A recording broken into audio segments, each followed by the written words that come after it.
Hello and welcome to Chat Cave Podcast, where we walk you through a movie, try our hardest not to get distracted and force Hayden to say, back to the movie, and then finally we give our opinion on the movie in general. I'm your host, Ranking Thomas Hughes. Back to the movie. I did it. Get the joke. Again. Humour. Repetitive humour, it's always the best. Yeah. Never gets old.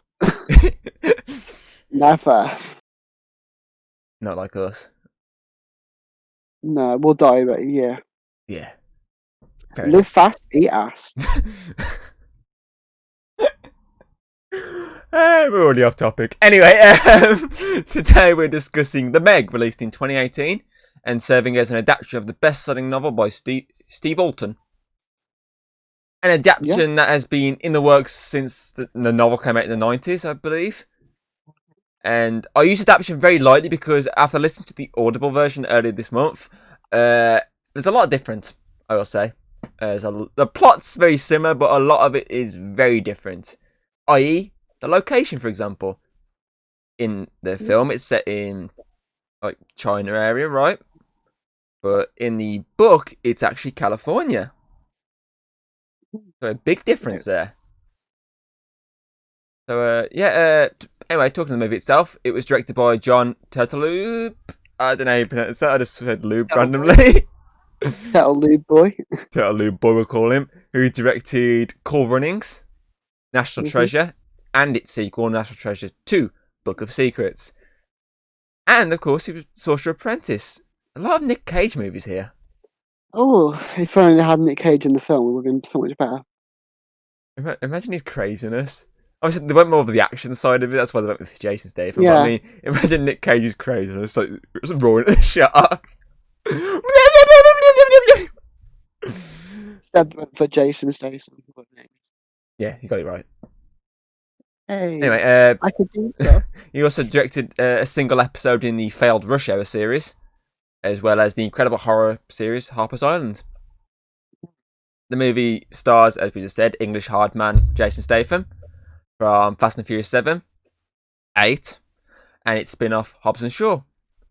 He was also in the Expendables trilogy, or, the old people from the 80s trilogy, as it should also be called. He was also in Homefront, which is actually a decent movie. The Italian Job remake. And John Carpenter's Ghosts on Mars. Of Mars, sorry. The movie also stars Bing Bing Lee, I believe that's how you pronounce it, from Resident Evil Retribution, Transformers Age of Extinction, The Forbidden Kingdom, and Guardians of the Tomb. We also have Rainn Wilson, most famous, of course, for playing Dwight in The Office, the US Office, of course. Mm-hmm. He also lent his voice to Lex Luthor in many of the recent DC Universe original movies, including the most recent Justice League Dark Apocalypse War, one of my favourite ones there. He was also the villain Galaxar from Monster vs. Aliens, Hell Galaxar. Oh my god, yeah. I was like, I wait, recognise the voice. Boom. Obviously, I know him from The Office more than anything. It's just one of those, he's got one of those very familiar faces. Yeah, that familiar whiny voice. Yeah. It was also obviously. What's that film I'm thinking of here? I think it's Haste, Affairs and Corpses. He was Rob Zombie's first sort of featurette. He was like one of the main characters in there. Yes, he was.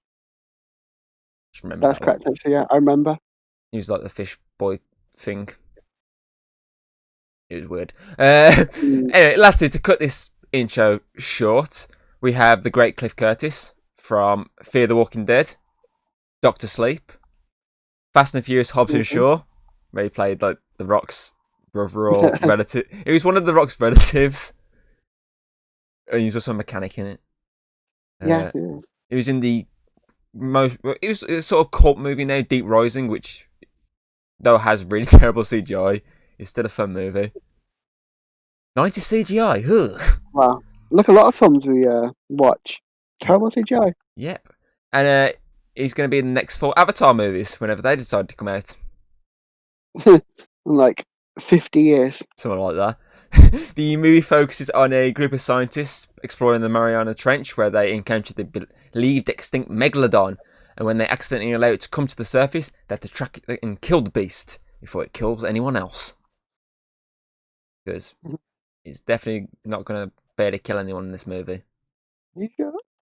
No. I swear it killed loads of people. I got the number at the end. It was an estimate, but you'll see. Anyway, roll titles. The Meg. Somewhere beyond the sea. Sad that song's not in this movie. Yeah. It would have been hilarious. Because that's in the trailer, it would have been cool if it was in the movie. Would have made a lot more sense then. Oh, Mickey, you're so fine, you're so fine. Anyway, the movie opens with the title, Meg. Before fading to an underwater sub that crashed in the Philippine Trench, and focus on a small sub attached to the top of it because it's a rescue mission, and not like the Meg eating a T-Rex like in the book. Why didn't they do the book intro? That would have been amazing. Anyway, inside the sub we meet a mysterious man in a hazmat-like suit, and of course, when the mask comes off, it's Jonas Taylor, played by Jason Statham, obviously. And also, you see as well, he makes sure that the radiation's like not harmful before he takes it off. Exactly. Smart. Very smart. For someone who shoots a lot of people, very smart. Yes, very intellectual. Exactly. That word. He talks to his other two crew members that are down there, which I've already forgot their names, but they're going to die in about 5 minutes, so who cares? We'll call them crew member 1 and crew member 2. There, easy peasy. So they're in the sonar room and they've rescued 9 people. Jonas hears a man screaming and finds another survivor, so 10. So he tells his team he's heading back to the sub so he can get rid of them. But someone bumps into the side of the sub and causes them to shake. They have a little listen, and one of his team claims he can hear something outside. We then see a large shadow. That's definitely not a shark. That's not a shark-shaped shadow. The movie's about a killer unicorn, right?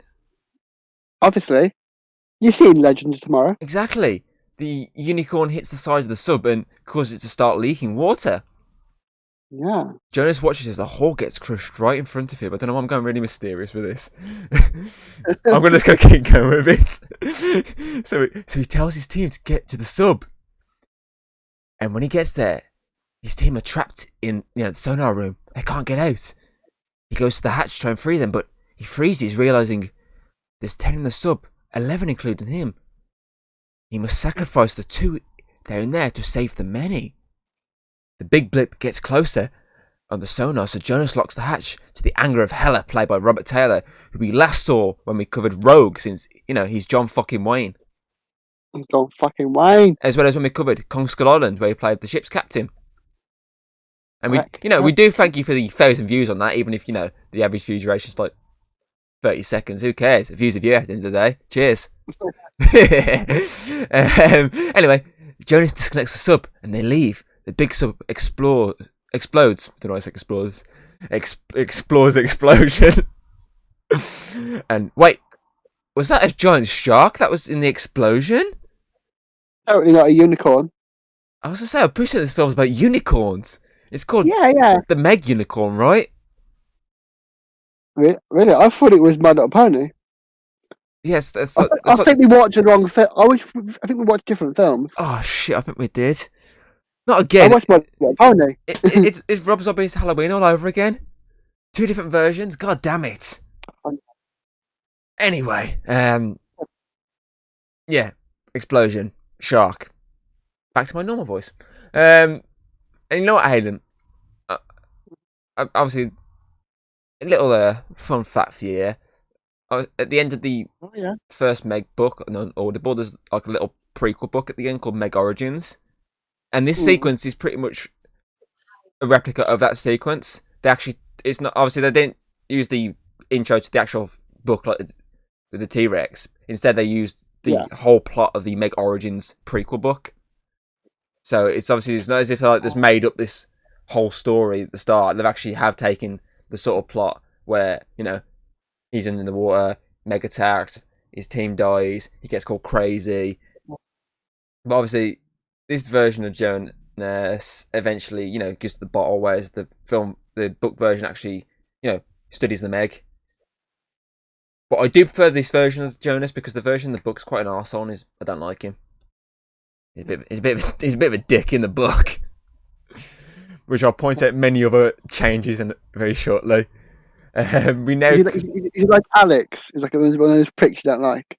Yeah, that one. Definitely that one. Yeah. Fucking hell. Yeah. He's one of those ones, got one of those faces I could just punch.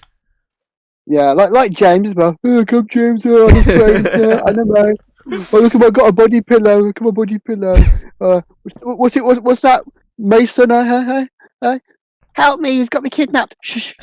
Quiet. They can't know that. They can't know the lonely virgin.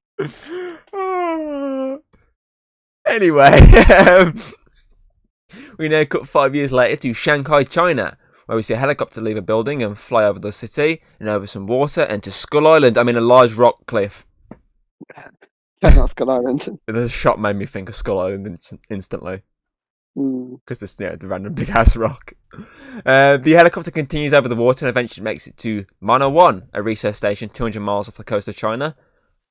And I was reading the fact that that's completely a load of bullshit, because if they're in the Mariana Trench, it would not be 200 miles off the coast of China. It'd be like so many miles off somewhere else. It's like, I think it said like over 3,000, this thing I was reading, miles off the coast of China. So way off. But for the purpose of this movie, it's 200 miles off the coast of China. Much like this entire film was designed to be popular in China. Well, technically speaking, it was co-funded. It's half funded by Warner Bros. It was half funded by a Chinese company. It's obviously a US-Chinese co-production. Yeah, it was designed to be popular in China. Pretty much. But I don't know what it did over in China. I can't remember. I know it made enough money for them to, confirm a sequel. Yeah. Who knows? Anyway, so out of the helicopter steps Morris, played by Rainn Wilson. He's the money guy over on this movie. Basically owns the whole station. He's basically the Sam Jackson of this movie. Essentially. But, white. Yeah, because whitewashing. A bit more like I want to say chavvy with the way he dresses. But we'll move on. Obviously, he meets his greeter. Here we go. I misheard his name in the film, so I can't remember how you pronounce it. I'm going to say Zhang. I was listening out for constantly. They only say his name like once in the movie. I was like, shit, I missed it. Fuck, carry on. Yeah, I'm going to call him Zhang. He's played by Winston Chow. The two have a little bear hug after Morris turns down his handshake. A little bit awkward, but, they go for the hug. The two walk and talk where they meet his daughter, Xiyin, played by Bingbing Li, and her daughter, Meiying.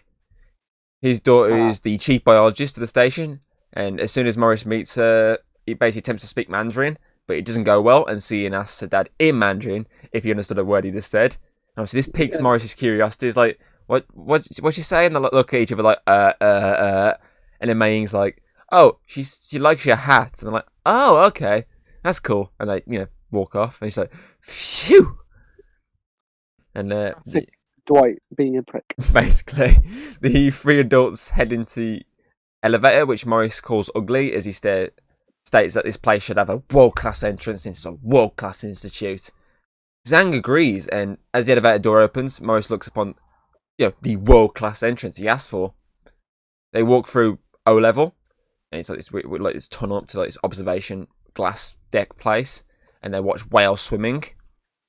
Xiyin points out the whales are called Lucy and Gracie, Gracie being Lucy's daughter. Morris is, he's really impressed.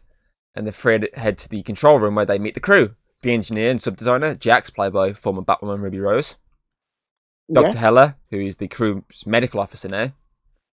Their remote explorer pilot, DJ, played by Paige Kennedy, who was in the entire TV series Rush Hour. And I want to point out the name DJ in the book is actually the son of the Zhang's character incarnation in the book. He's actually his son in there, and he dies he's like the first victim of the Meg. The Meg does chews down in his sub and he blows up. But they changed it, obviously. They made DJ, the remote control guy. Remote control comp relief. Yeah, basically. And obviously we then finally meet Mac, played by Cliff Curtis. And here's another fun fact from the book: the book version of Mac was basically a sex trafficker. Oh. And I'm very happy they changed that. Literally, the first time you meet Mac in the book, it's pretty much his like subtle words basically point out he's a sex trafficker, and he claims that he doesn't hit the women. I'm like, what the fuck? Well, okay. I'm glad they changed that because Mac's quite cool in this film. Can see why.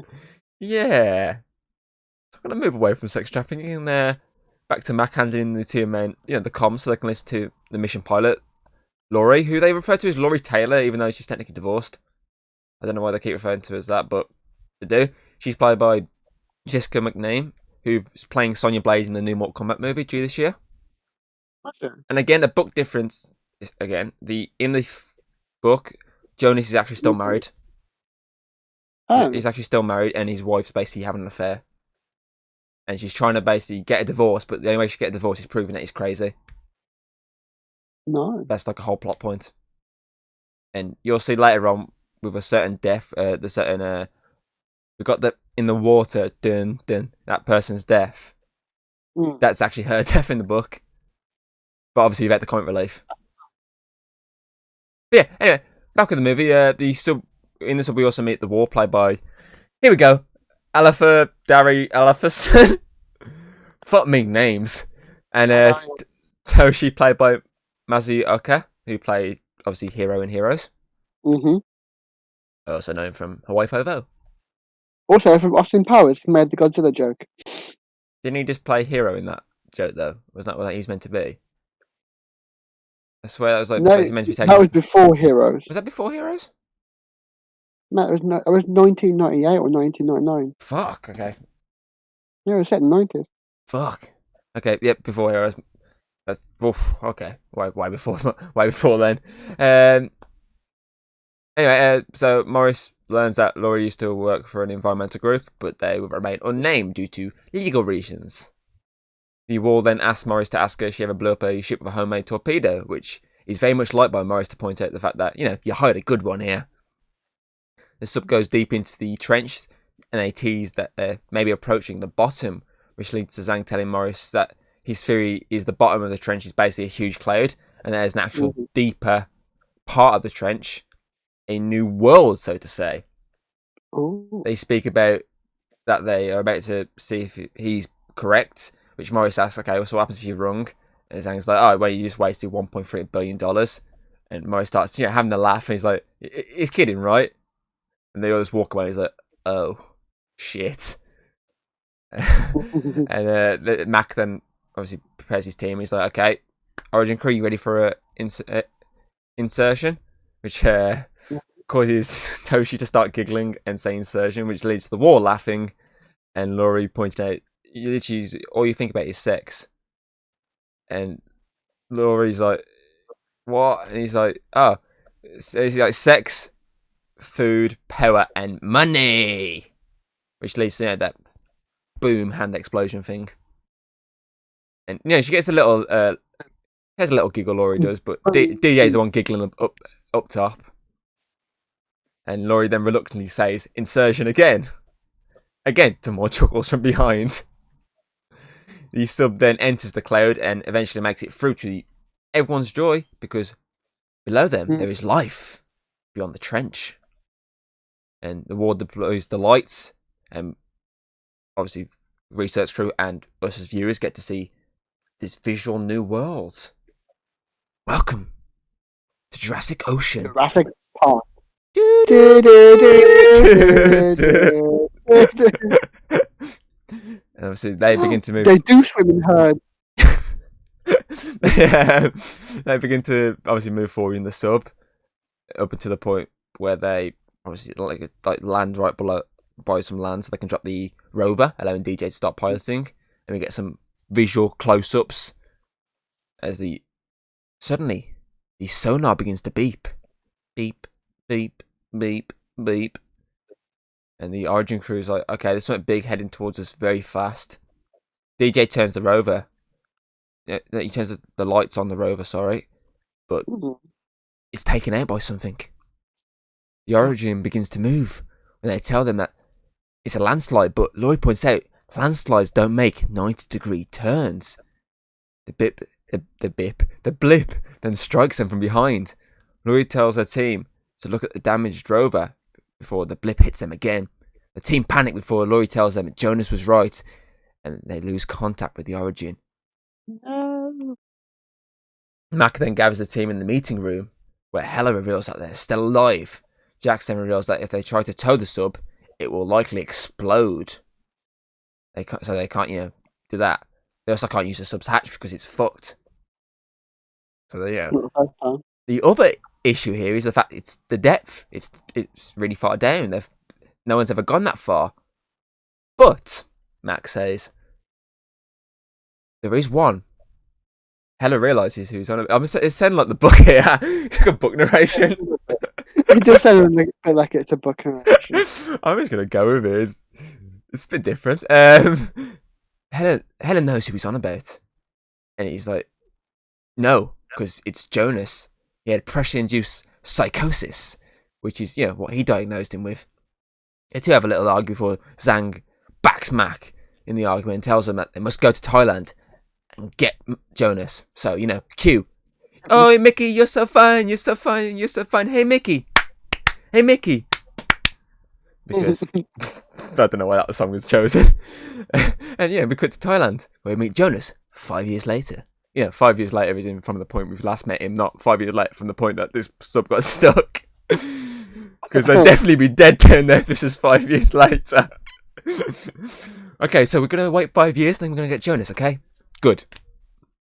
I just want to point out in the book, the guy who's narrating it, when he does the sort of the Zhang sort of voice, it sounds really offensive. Because obviously he's still Asian in the book, but it's like essentially an American guy doing an Asian voice. It just sounds really bad.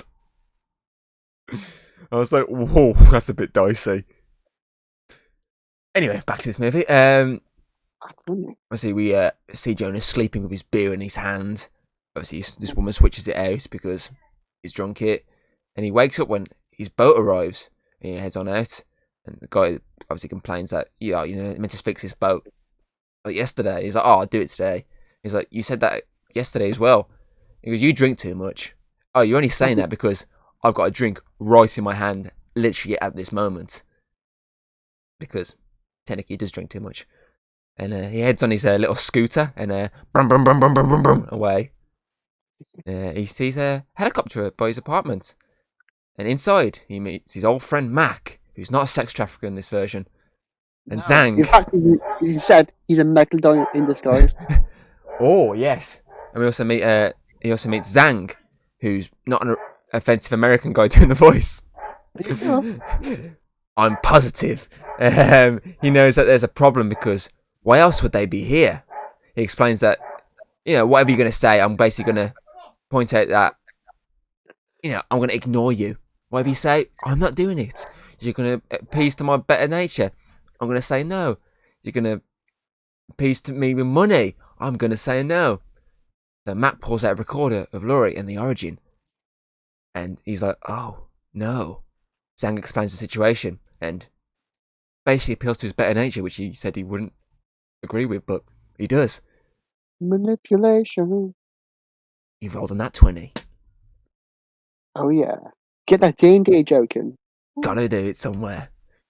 We then cut back to the Origin where the Wall attempts to fix the sub's computer while Toshi writes a letter. The Wall gets the system rebooted, which causes them to briefly, smile before explaining that they can't fix a sub. They may have to float back to the surface. Toshi then reveals his letter is for his wife because, just in case. The Wall does then an octopus fist bump thing. He goes, bros. It cheers him up a little bit. The lights then come on, and Laura realises they have to turn them off, but it's too late. The blip hits them again, and the impact alerts DJ to, obviously, oh no, impact. And to make matters worse, Laura has a screwdriver wedged inside her. Oh no! That's a really bad thing to happen right now. Convenient timing. And obviously then cut back to the station. Hela shows seeing the interview with Jonas after the rescue mission. We see Jonas basically almost beat down Hela after he calls him a coward. Before Hela explains that basically there was nothing down there. Jonas is going to basically get us all killed again. And the two are then alerted to the new situation, which is oxygen depletion. So Ian basically says, okay, I'm going down. They're like, wait, you can't go down. Explosion. I'm going down. So she heads off to go down into the water, but she, has to comfort her daughter first. Oh, I'm gonna go down. Blah blah blah blah blah. I'm off. Okay, hug. Bye. And we get to see her in this like funky ass looking sub as she launches into the water. Ming then watches from the observation deck as the sub delves down before the helicopter arrives. Morris and Jax explains to Zhang that his daughter is gone before Jonas meets the two. And though he doesn't hit it off with Morris, he does, however, befriend Jax because she knows what she's talking about. Then again, he's got to because she might get Bruce Wayne to beat him up. He's dead parents. Oh wait, she's not Batwoman anymore. It's okay. You don't have to befriend her. Because anyways, because why not? Sure. Okay. Obviously they get in the elevator. Jonas told that when the door opens, you're gonna get checked over by Hela, which angers him because Mac never told him Hela was there. And then we cut to the examination where again he's fine, he's clear. He then threatens to beat the crap out of Hela because it's legal. And Mac's like, it's true. I mean the legal part of it. International walls. I don't know why it's a walls. Because there's a guy called Wall in it, maybe. I'll take it as that more than likely. Yeah, we then cut to the surface where Matt gives Jonas the rundown before he gets into his sub and sees some chalk writing of, in the words of Mr. Is it Captain Bubbles? I think it was. Mr. Bowman. Something like that. He gets in the sub and begins to turn the lights on, and sitting in the cockpit is Mei Ying. He refers to him as the crazy guy since everyone else does. Her mom, Dr. Hela. And he's like, yeah, okay, I'm not crazy. I saw some of it. That's the definition of crazy. And, they hit it off. They have a little bonding moment before Mei Ying leaves the sub and Jonas, has to promise to bring her mom and the sub back. Because, breaking a kid's promise would be hilarious. Yeah, and totally smart I would do. Exactly. So Jonas is given the all clear to dive. So he drops into the water but doesn't dive straight away due to, fear from below. Everyone is worried when they, it's like, Jonas, you can go. You okay, mate? You okay? And, he does dive. He dives down. And he descends. He begins to work on something in the back since he's on autopilot now. Zhang asks Jax how he's descending so quick. She tells him that he's devoted all power from life support and heat, which causes her to say, okay, he's going to black out here. But when Matt contacts Jonas, he basically tells him to tell Hela to shut the fuck up. And he's like, okay. And then Ian explains she's almost at the cloud, which causes Jonas to tell Mac to tell her, get out the way. Don't any more bodies down here. And they're like, yeah, she can hear you, right? That button there, that's like two-way radio. It's like, oh. Whoopsie. Whoopsie-doopsie. Obviously, she makes it through the cloud while Jonas's nose begins to bleed due to pressure. Pushing down on him from above. Jonas then turns off his comms and cam because he's got to develop more stuff to speed. So, he goes off. And we then see the war fixing up Laurie to an extent, while Toshi keeps a lookout, even though he can't see anything.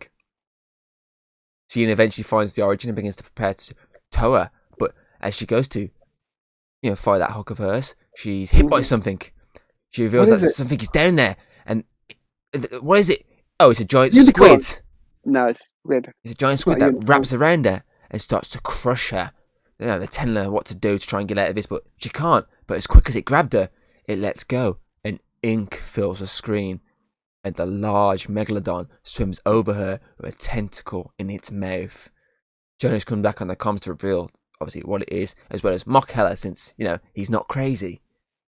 Jonas tells her to turn off her lights before it gets her, but she's unable to, and just as it goes to get her, Jonas fires some flares to bring it after him, allowing Ian to blow her tanks and shoot back up into the clouds.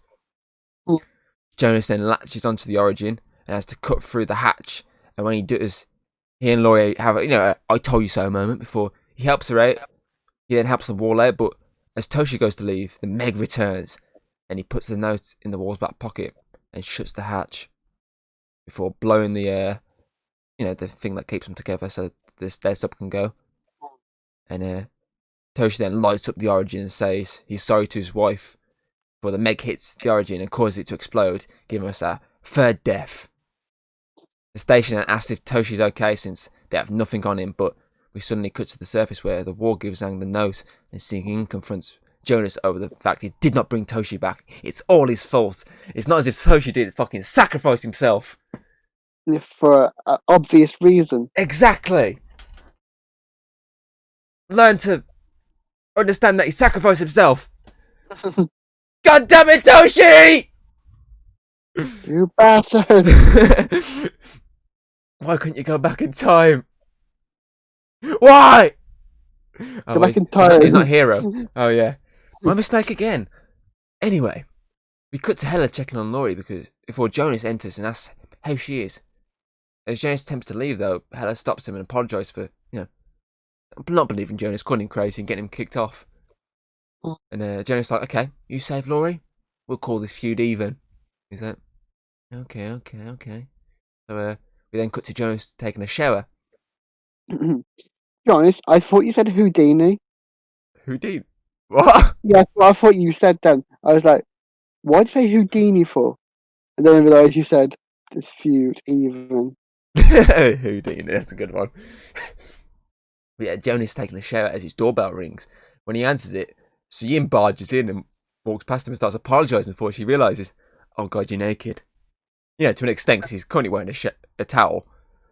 But it's just his reaction of, yeah, so. So, yes, I'm sorry about everything. Yeah, I'm just gonna go. And he's like, yeah, okay. So she heads off out and has a little awkward peeping Tom moment. And she has the last little look at him.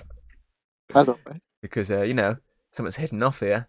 Mac then arrives at the worst moment and she tries to convince him that nothing happened, but Mac explains.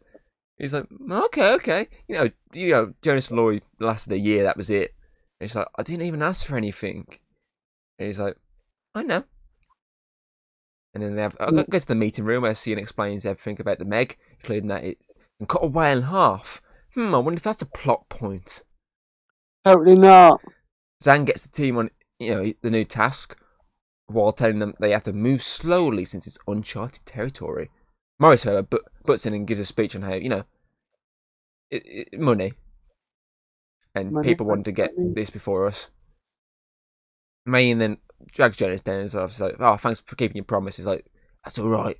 I'll keep my promise. It's all right. Yeah. Yeah. What idiot, mate? Yeah. I'll keep my promise to a kid. That's fine. Yeah. We're friends now. We're best friends. We're fucking best friends. And I'm gonna call him fucking Danny. Fucking.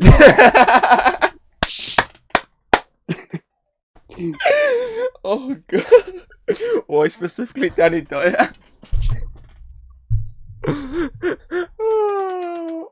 Okay, it's the accent I was going with. I thought so. Obviously, we then hear the end of Morris's statement, which is basically, we gotta move quick. And then Jonas butts in and is like, okay, you seem to be very happy about the Meg being here. Morris is like, whoa, are you even on the team? And the war butts in and is like, you're damn right he's on the team. Morris is like, okay, I understand. And Mac has a little giggle. Jonas then explains that the clay at the bottom was probably there for a reason. Mother Nature stopping the Meg from getting up. Before telling them that man versus Meg isn't a fight. It's a slaughter. Dun dun dun dun dun dun dun dun dun dun dun dun dun dun. We then cut to May in his O level. The place from earlier on where we met Morris. She's here remote controlling a mini Jurassic World Gyrosphere, or as you said, BB-8. But she feels a presence watching, and it's not James. And while the team argue upstairs, Mayan continues to play until the ball gets stuck. So she has to pick it up, but as she does, approaching the glass behind her is the Meg. And as she turns around, she drops the ball. and fears up until the point it bites down on the glass in the money shot from the start of the trailer. She screams, and though they aren't heard by the team, the shockwave from the bite is felt by them, causing Cian and Mac to run off because she somehow psychically knows that her daughter is in trouble. I just love that. The fact she's like, what was that? And instantly she goes, oh, my daughter. How do you know? I don't know. We've got a psychic link. We know everything. Bum bum bum bum bum bum bum bum bum. Don't know why. They come alone. Basically, yeah. And obviously they run off and they eventually bump into Jonas. And they split up with Jonas and Cian finding Mei first. And she fears that everything is happening there. She's like, there's a monster and it's watching us. And they turn around just as Mac arrives. And they look at the cracked glass where the Meg bit before a whale strikes it. Cian then questions where the mum is before the Meg kills the whale in front of all of them, explaining why they pointed out that the Meg could kill whales so easily.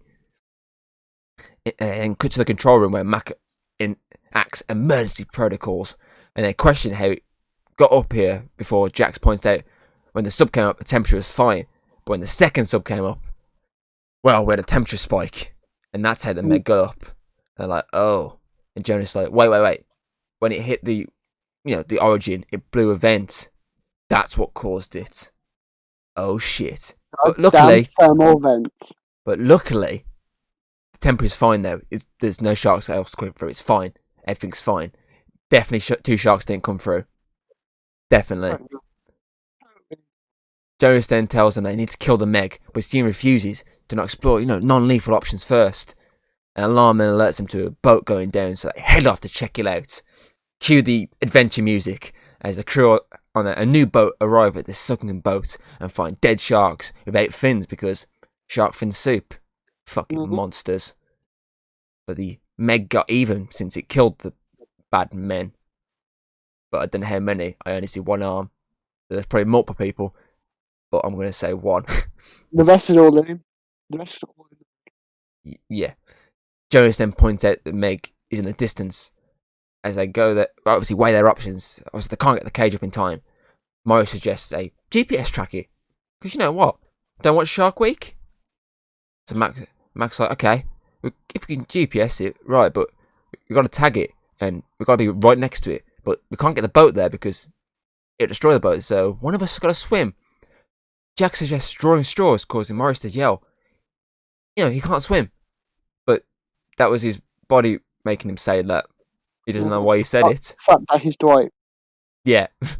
And though Cian isn't sure about all of this, Jonas volunteers. Mac gears him up and asks him if he wants to go instead, causing Jonas to say, I've got this, Mac. And, Mac was lying anyway. So he walks off. Jonas then dives into the water and begins to swim out, saying, just keep swimming, like he was Dory from Finding Nemo. Yep. Nice little reference for us. Exactly. Eventually the shark goes under, so Jonas does so too. Looks down a couple of times. 1, 2, 3, 4. Shark below me. Ooh. And obviously it then breaches the surface, so he's able to tag it. They then begin to reel him in, stupidly, even though they said don't use vibrations because it can sense them. And Cian realises this again, and it's like, wait, stop, vibrations. So they stop, but the shark's already latched on to where Jonas is and goes after him. So he yells at them to start the boat, so he can then begin to swim. The others then reel him in, and just as he's about to get eaten by the Meg, he manages to get onto the boat just as it misses him by a split second. And Hannah then points out that though you're a son of a bitch, you're no coward. Well, of course he isn't. He just fucking dove into the water with a shark, you dozy idiot. He's fucking dead.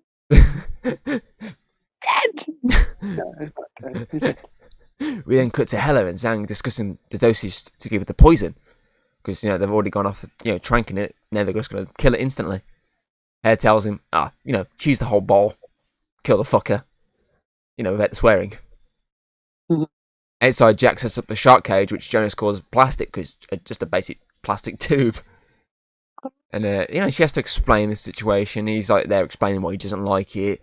DJ in the wall, agree that, he doesn't like it. I wouldn't like it either. And we then see Cian is the one getting into this cage. Jonas tries to convince her to let him go instead, but she explains that she knows sharks in and out. She knows when to hit it with this poison. So, let her do her job. Let her do what she has to do. He's like, okay. Get in the cage then. So she does. It drops into the water, along with some chum. And the chum is being dropped in by the wall. While looking around for the Meg, other sharks arrive, and not the cage. But they swim away very quickly, because the Meg is approaching in 50 meters. 40, 30. But as she looks around, she sees nothing. Because it's coming from below, and it tries to eat that, but it lets go instantly.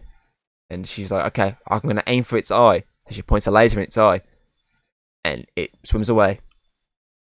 It's like, oh, shit. So she's like, okay, where is it? Oh, here it is, eating my cage again. And this time it's dragging her along. Causing the boat to drag. And, Hella has to save DJ because the crane collapses. And obviously then Cian hits the shark with the poison.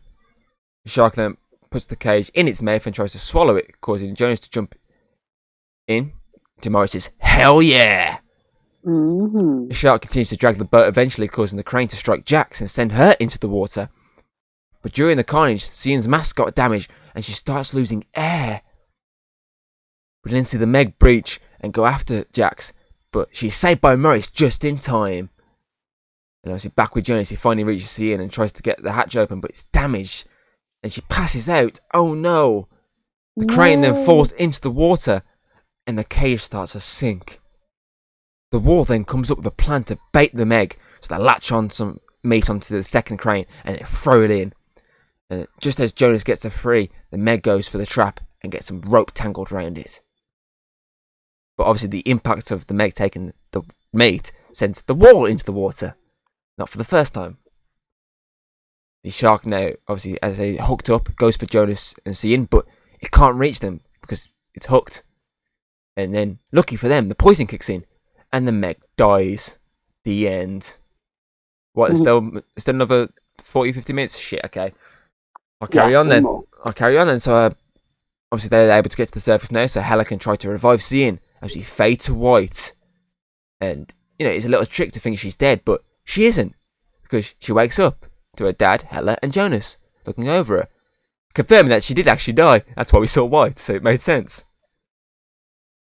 Let's two then leave her, so she can have alone time with Jonas, so she can thank him, but not in the thanks now, let's kiss and maybe bang kind of way. Just a simple, you saved me again. Let's go. Out of this room, up to the surface. Okay. Could have got kinky there, but they didn't. Okay, fair enough. Obviously at the top they see the wall standing next to this Meg that's now hanging from the crane. And he asks Jonas to take a picture, so he throws him his phone. And he's like, oh, if you want to get a good picture, get in there. So he puts his head by it, but as he does like a weird kissing motion, the Meg drops, and he falls backwards into the water, screaming. But, oh, it's not alive, it's just DJ dicking around with the controls. Jonas obviously has recorded this entire situation. And they all start laughing as DJ raps, we got the wall in the water, we got the wall in the water, And then Jonas pulls Cian aside and is like, okay, so you see these bite marks, this Meg here, yeah, they're completely different to the ones on the facility. Huh. Like, that one's a small one. Morris celebrates the victory while Zhang mourns Toshi and the Meg.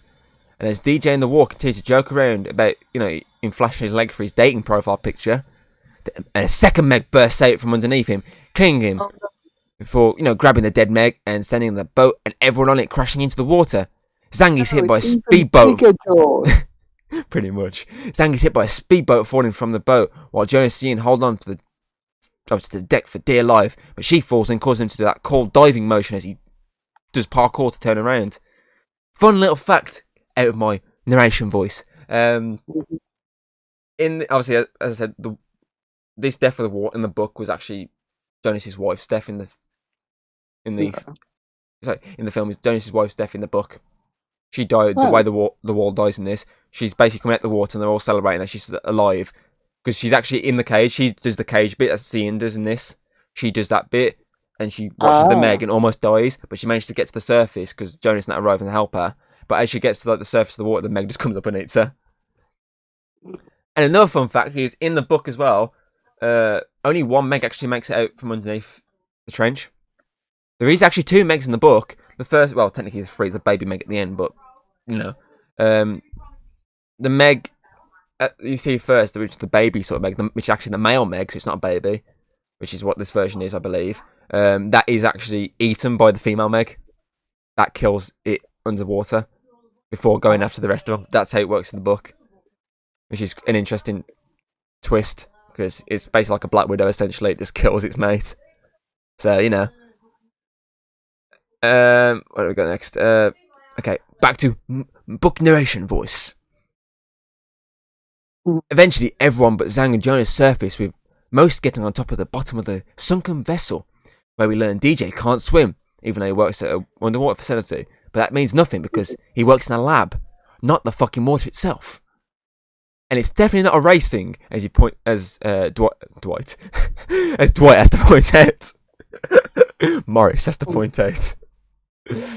Jonas does then surface with an injured Zhang, and while Morris makes a call for help, Jonas then calls for Hela, who is far out with Jax when the Meg surfaces. The 2 attempt to slowly swim back, but the Meg is quicker, so Hela begins to splash to draw the Meg to him, which he does, and from an above shot we see the Meg grab Hela and kill him before heading back underwater. We know with loads of blood splatting everywhere. A lot of blood for one dead guy. Oh, shame. Anyway, Jax then makes it back to the boat and cries while thanking Hela. DJ then starts going crazy about them being here in the first place and the fact it killed his friends. And as Morris points out, they're sinking. Jonas asks, "Where is Mac?" "Oh, he's swimming over there to a speedboat." "Oh, let's all jump on speedboats and get the fuck out of here." So they speed away, and then the Meg returns and goes after them. But as Jonas points out, there's 10 miles, I think he said, between them. So they've got advantage. And to make matters even better, Morris's backup arrives. A helicopter that tags the Meg and then begins to shoot at it, drawing it away to Jonas's thumbs up and "Good job, Morris. Good job." But as they continue towards safety, Zhang's injuries are too much, and after some obviously Mandarin dialogue with his daughter, he becomes a sick victim of the Meg. Even though he's not eaten by the Meg, he just got hit by a speedboat. Harmed by it. He got motorboated, basically. And then we get back to the facility, where we see Siyin has to keep Mei away from the body of her father, and she has a little talk with her, but we don't hear the conversation. We see obviously Jonas like covering the body, like, "Shit about don't look at the body, kid. Don't look at the body, kid." Yeah. I don't wanna. I want to poke it with a stick. You can't. I want to see if it tastes like chicken. Later, Jonas talks to Sian about her father's death and what she said to Mei Ying. The 2 finally hit it off. Before we cut to Morris and the team mourning the death of Zhang, with Morris claiming that he's alerted all the authorities, the Australian Coast Guard, the Chinese Coast, all the authorities need to alert. And they're going to deal with the Meg now, so backup's on its way tomorrow to get you out of here. And the facility's closed until the Meg is dead. And I'm sorry for the loss of all your friends. Anyway, bye. he then heads off onto a chopper and leaves. Inside the chopper, he speaks to his man about explosives that he has to use to kill the Meg, since, if people die, lawsuits. And a fun little fact, which is not a hint to what we're going to cover in a couple of months' time. The guy that was talking about the explosives has been in many series of Power Rangers. Oh my god. He was a villain in Dino Thunder. He then appeared as numerous villains in other series, as like little minor ones, like one episode villains. And then appeared as the Red Ranger's dad in RPM. And that's not a hint to us covering the movie in a couple of months' time. Are you sure? Yeah, I'm positive. It's not a hint. I'm positive.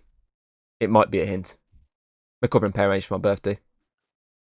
Well, it was. I just thought you'd like to know that fact of he was in Power Rangers.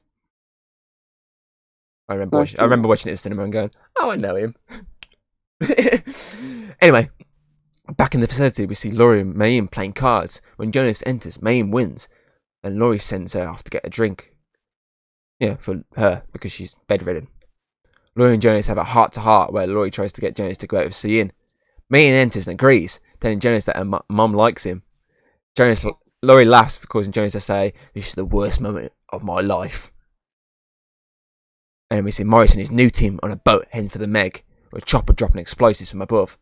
The chopper claims they've killed it, but Morris tells them to drop another charge.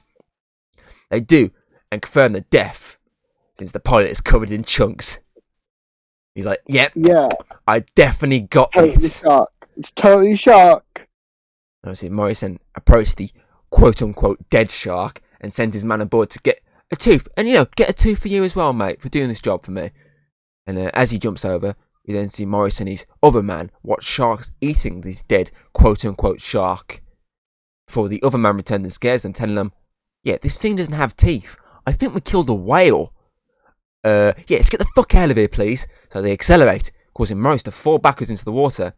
And I just love their stern faces of just like, do, as they're driving away, not even noticing their man's in the water screaming. It's like, yep, nothing's happened. Yep, he's not in the water, just carry on. Keep on going. Just It's totally not like the biggest, Dwight, prank ever. pretty much. And obviously, in the water, he then sees the Meg surface and go for him. He attempts to climb the dead whale, and as it looks like the Meg's got him, it moves away, and it didn't get him. So he's now able to climb higher onto the whale. But the Meg bursts out and kills him, leaving only his hand on the wall. The whale. A lot of words there. Yes, that was a lot of words. And then Morris, aka Dwight, is number 7. Yeah. And with that, twitching hand. We cut back to the station where Mac obviously having a phone call, which he's very aggressive after he's off it, and he's like, "Yeah, Morris didn't call anyone." And Joe's like, "Okay, and so we need to alert everyone, Mac. Go and do that." He's like, "Got ya." And he's like, "Jack's okay. Can you hack Morris's satellite and track it?" She's like, "Yeah, I can do that." And everyone agrees to, steal the evac ship that's coming to get them. Apart from DJ's like, "Yeah, we're going to get the evac ship and go home, right? Right, guys?" "Oh, no, we're going to kill the Meg." So, no, now armed with a turtleneck, we see Jonas. Because, I don't know why he's wearing a turtleneck. It doesn't suit Jason Statham at all. What do you mean? I like it. It doesn't suit him. I think it's just because I'm used to... It works. Obviously, I think in the book he does wear a turtleneck. But, I mean, it looks weird being on Jason Statham. It's like seeing Arnie in a turtleneck. Or like a tuxedo, maybe. Someone who used to see barely any sort of clothes on, really buff as anything, just there like this sort of Sunday best. It'd be like saying The Rock not nude. Basically, yeah. That sums it up. And obviously, yeah, that sums it up better. and obviously they're on this boat heading to where the Meg's going, which is a very populated beach location. And they come up with a plan to use the gliders in the shallows to obviously kill it. And Cian's like, "Okay, we can bait it in using whale calls on this device. Okay, we've got our plan. Let's gear up. Cue the gear up montage. No,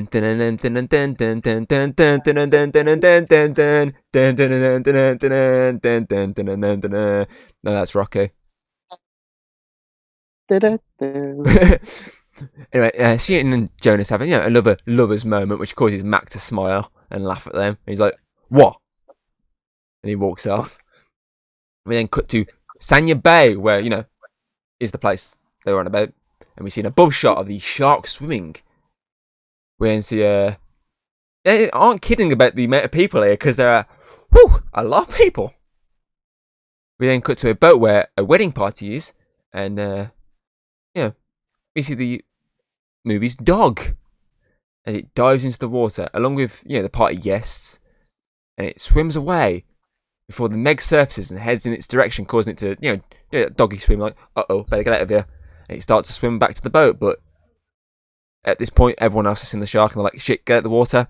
And they get out the water, but water splashes over the dog, and its fate is up in the air. Oh. I love people's comments when I first saw the trailer for this. People are like, if that dog dies, I'm walking out the movie. People got really pissed off like saying, if that dog dies, that's it, I'm done. I You don't know. blame them. What, because the shark ate a dog? Yeah, if that happened, I'd walk out too. Meh. Shows how much of a psychopath I am. I'd walk out because I want to do it instead. You turn into the Meg yourself. Nom nom nom nom nom. I'm Miss Pac-Man now. Nom nom nom nom nom. Anyway, yeah, cut to the beach and see an annoying fat kid asking his mom to go swimming.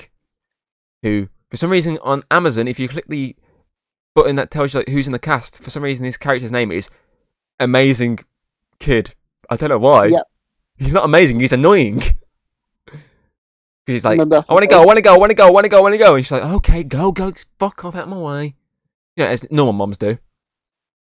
And we then see a shot of a paddleboarder paddling above the Meg in a very cool looking shot.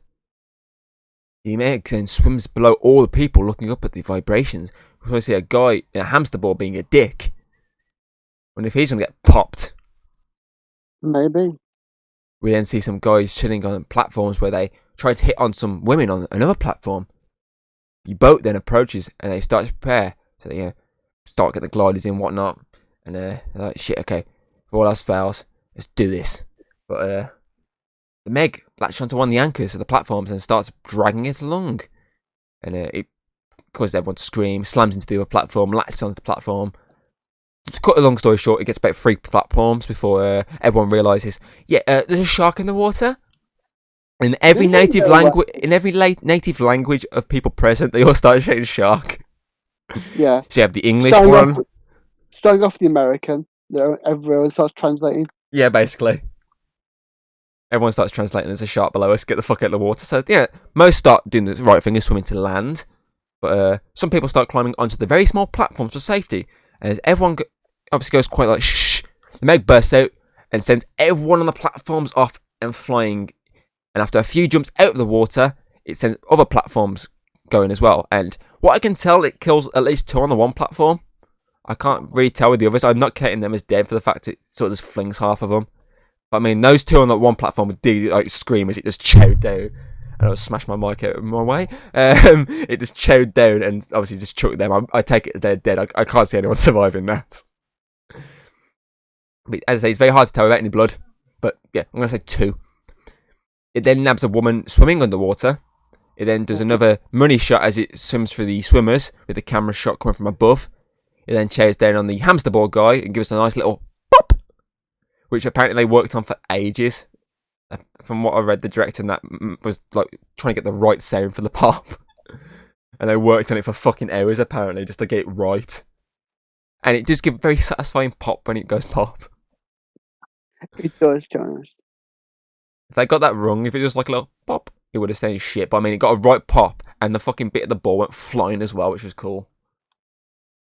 Nice. It got the dick and the hamster ball. Good. And obviously, then the annoying fat kid is with this group of people swimming in the water like in a little herd. And just as the Meg goes to get them, the scent of whales distracts it and draws it, allowing the kid to eat his lolly. Fat kids, ladies and gentlemen. And I remember saying to you when I watched this movie, I laughed and went, fat bastard. That's why Alex stopped talking to you. Because you weren't even watching the film, you're looking at him. Well, it's there for the opening. He left me open with a joke.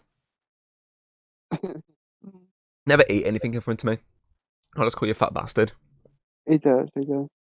Anyway, the Meg makes its way over to the sound where we see the 2 gliders in the water.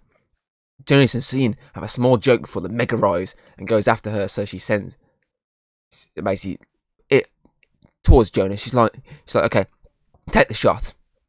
He's like, yeah, I can't shoot. It's right by the ship, and if I shoot, I'm gonna blow the ship up. Okay, but this allows the Meg to go after him. The ones on the boat spot this from above as Jonas heads into the rock coral area and tries to stay out of its grasp, but the shot bursts through the water and the rock. Sorry, it's already in the water. Be a bit weird if it burst through the water in the water. And obviously sends him flying. and spinning around, not realistically flying because he'd have to be in the air for that, but spins him around. You get the joke. You get the gist of it. Spin me right round, baby, right round like a record, baby. Basically that. Yeah. And obviously this sees like a slight damage on the sub, like a little sharp area. I wonder if that's going to play any part in this. Totally not. He then baits the shark, and so she can take her shot, but she does fire, not like Jonas. She does actually fire, but it doesn't kill the Meg. It just causes a massive explosion, which draws in helicopters, news crews. Sheehan spots the shark and gets his attention again, before drawing it back towards Jonas, who uses his lights to bait it. But as he goes to shoot, the sub's weapons pack up, and the Meg grabs him. He manages to get free though, and uses the underside of the bottom of the boat to get away. Obviously, this can call over the top shots of the water as the Meg swims underneath the boat. Obviously, we then see above the water as the news crews who are watching this, obviously, aren't actually watching the fucking the sky they're flying in, and chaos ensures as one helicopter dodges but plows into another. And I'm going to say 2 die in one explosion. We don't see it, but I'm guessing 2 because there's 2 in the other one. I'm assuming there's probably a cameraman and a pilot, so I'm going to say 2, so 4 die.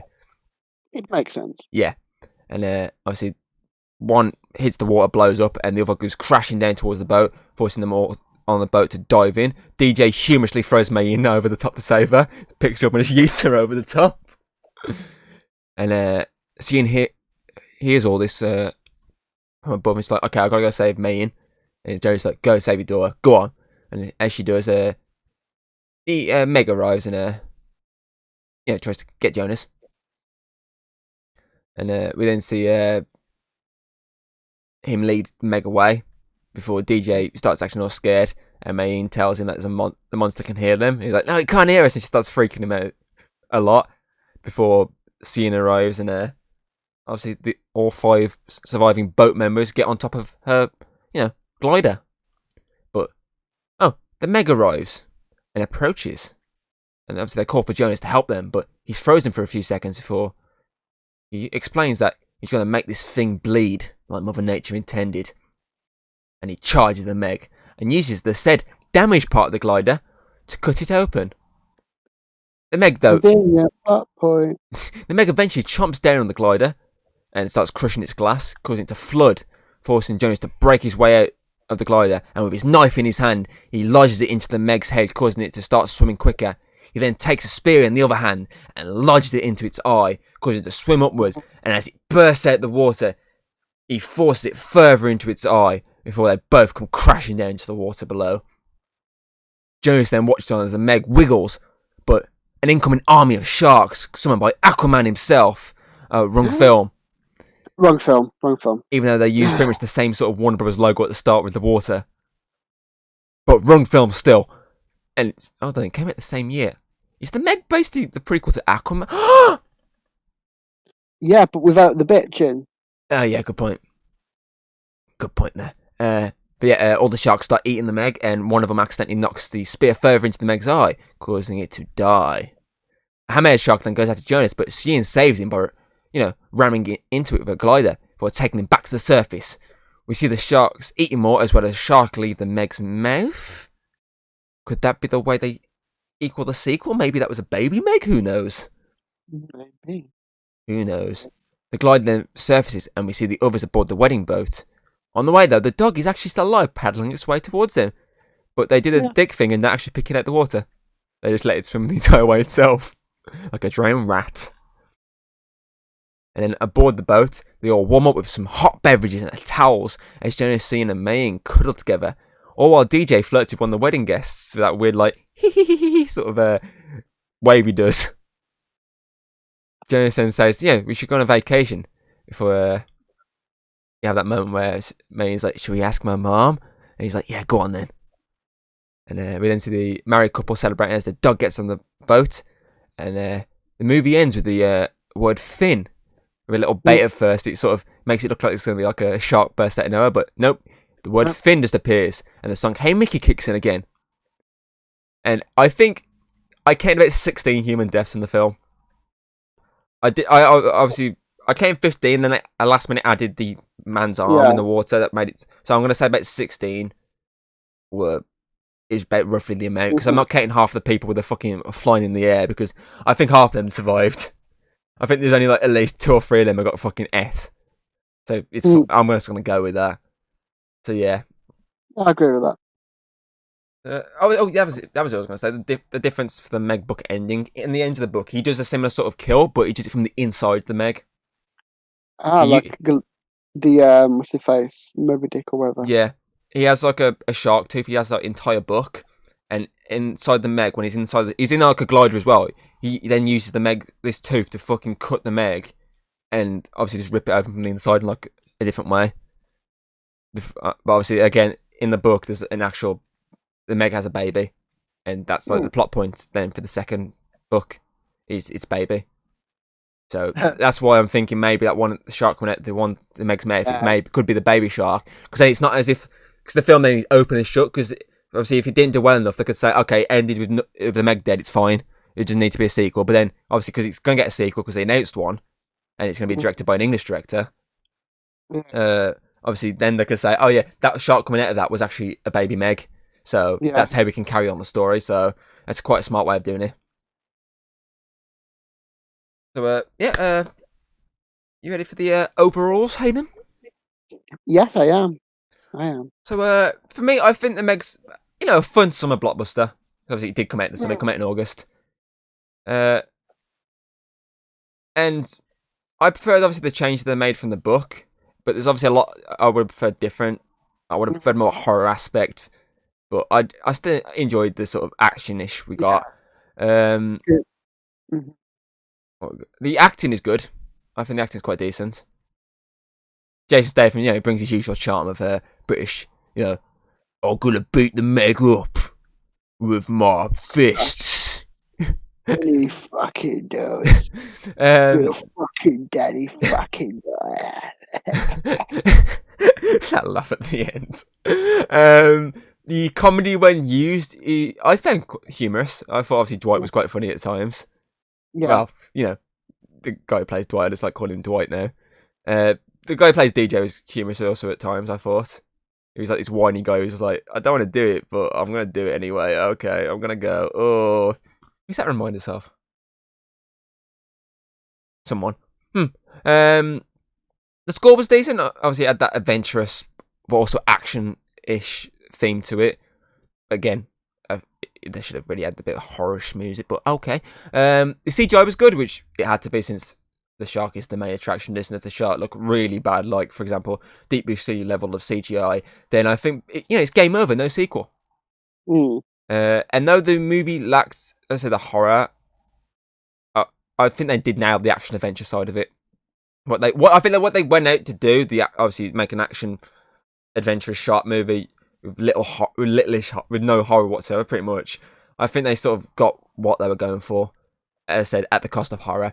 And I do think they could have probably averaged it out with, obviously, like Jaws did, because Jaws was a sort of like a horror adventure movie, and they averaged it out to an extent. And I think they could have probably done that, but you probably could have guessed it by the fact it's the guy who made National Treasure, which is essentially an adventure movie.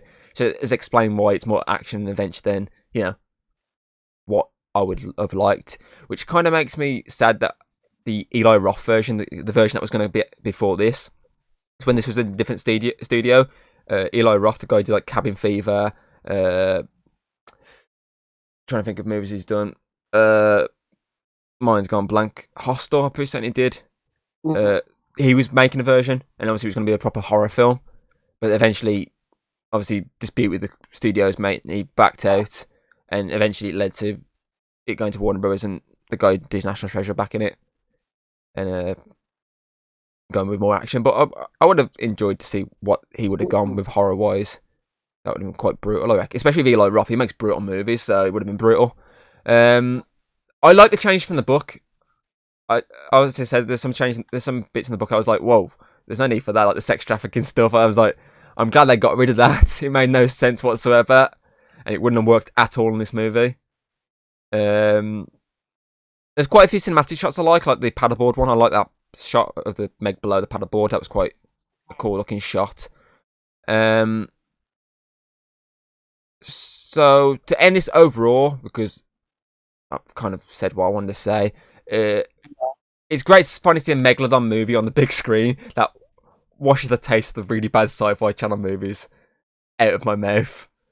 Because up until this point in 2018, when this came out, every Megalodon-based movie that came out were always sci-fi original movies, like Mega Shark vs. Giant Octopus, Jurassic Shark, that one with John Barrowman, Shark Attack 3, the Megalodon, when he goes, "I'm going to take you home and eat your pussy."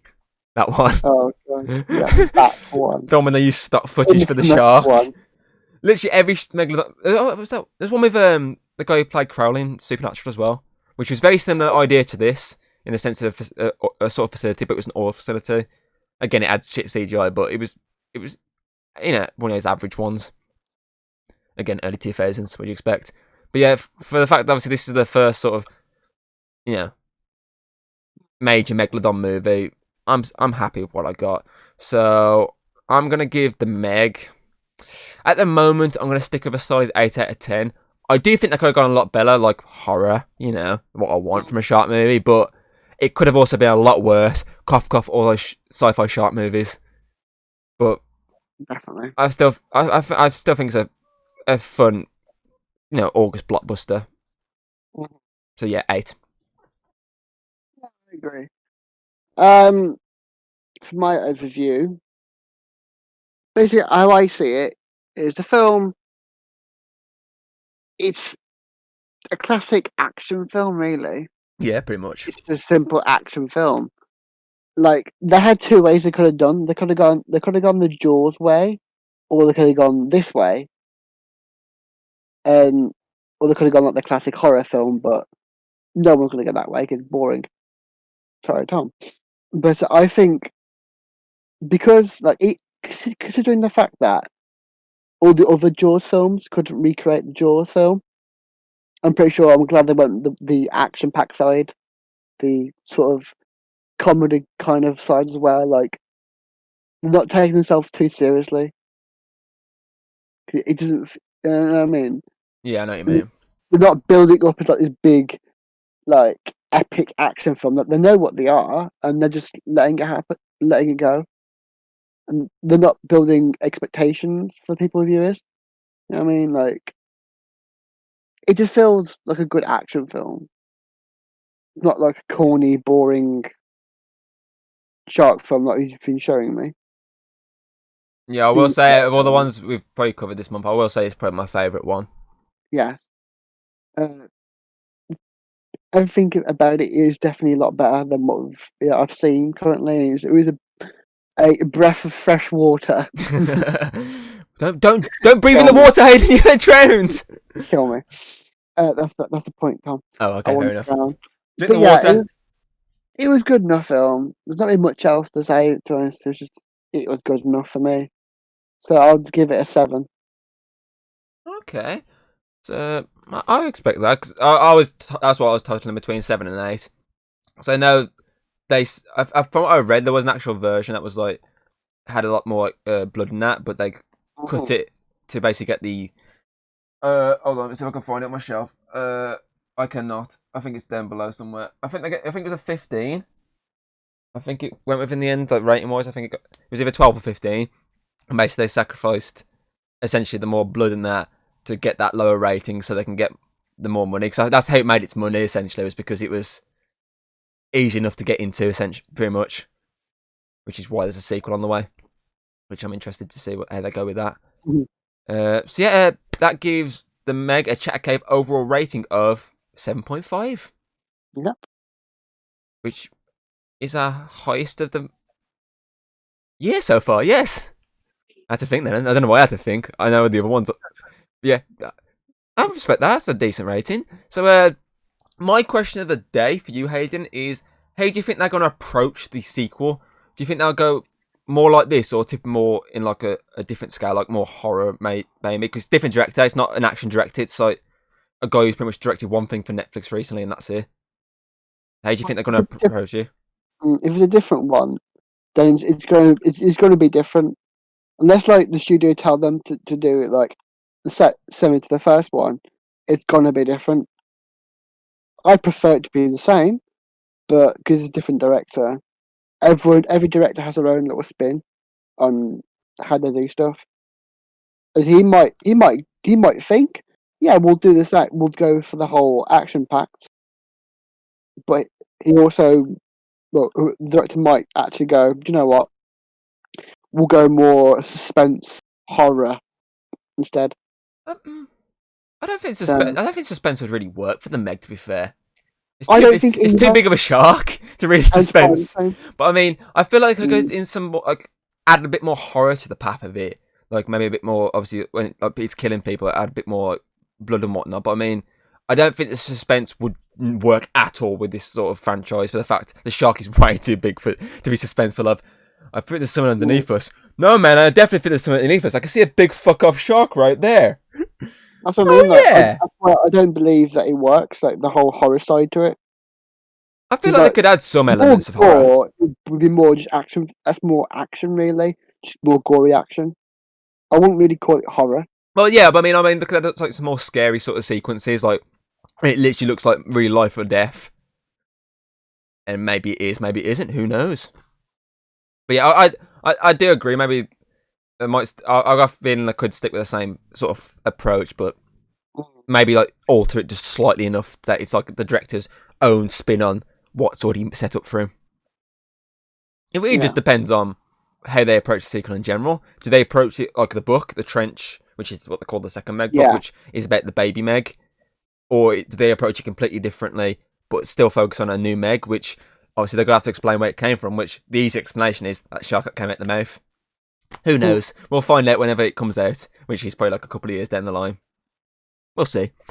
Anyway, that's it for Chat Cave Podcast this week. Join us next week as we take a trip to the Shallows as we, discuss the Shallows, obviously. But until then, I've been your host, Dranking Thomas Hughes. I've been extremely tough. Thank you, Mrs. Robot. One more thing, Hayden. Shut up, Meg. No, fuck you.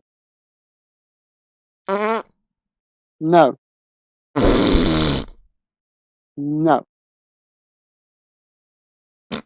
Uh-oh. Excuse me? Family Guy jokes. Stolen jokes are the best ones.